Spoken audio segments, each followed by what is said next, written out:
Assalamualaikum warahmatullahi wabarakatuh.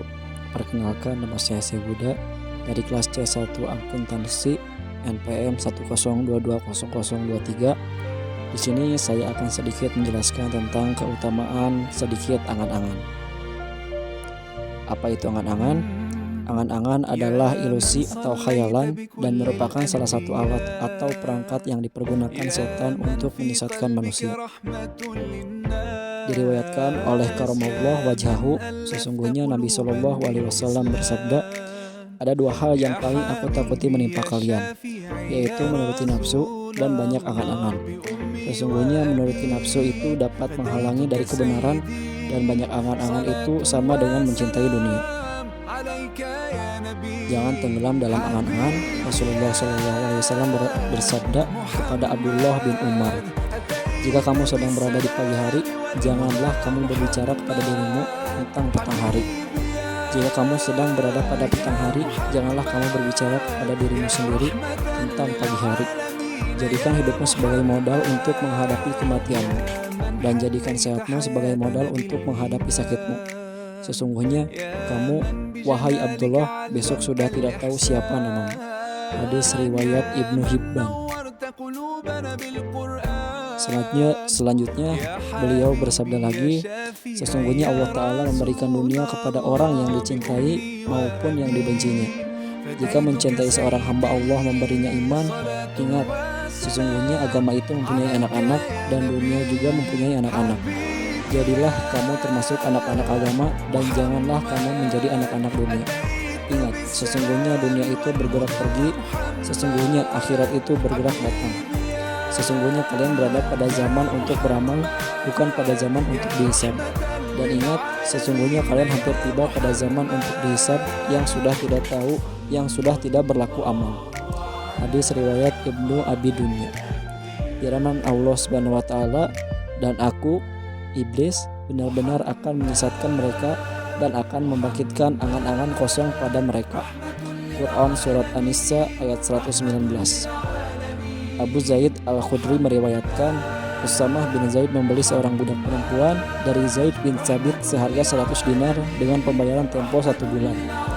Lalu aku mendengar Rasulullah SAW bersabda, apakah kalian tidak heran terhadap Usamah yang baru membayar sampai sebulan setengah ia membeli barang?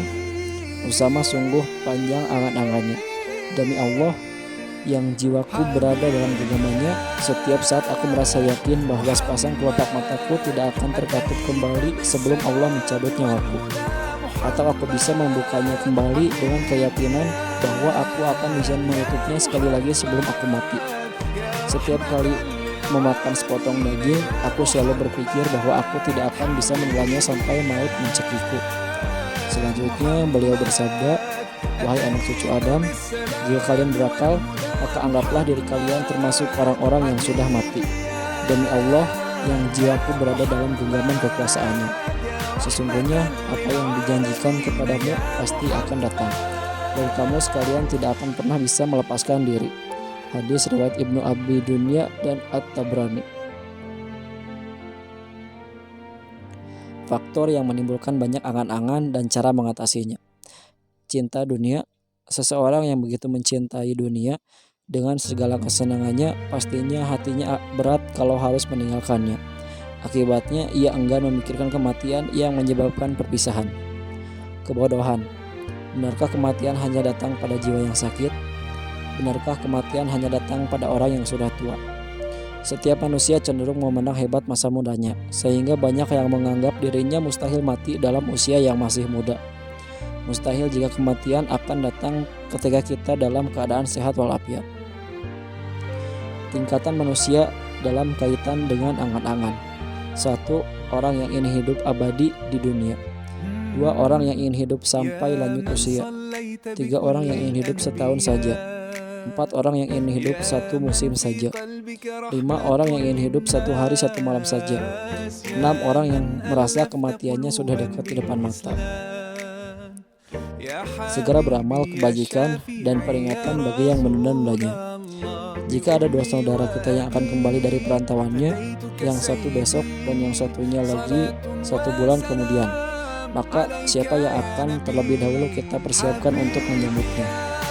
Jika melihat para sahabat sedang lalai atau menyia-nyiakan waktu, Rasulullah berseru kepada mereka dengan suara yang cukup keras, "Kematian akan mendatangi kalian tanpa bisa dicegah dan dihindari, kadang membawa kesengsaraan dan kadang membawa kebahagiaan."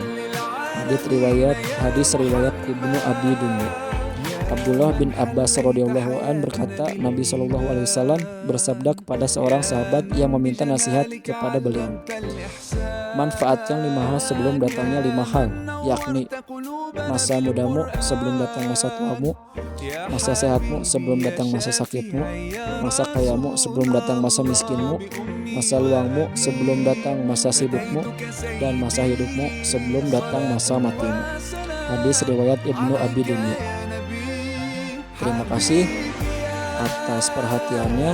Mohon maaf bila ada kekurangan. Wassalamualaikum warahmatullahi wabarakatuh.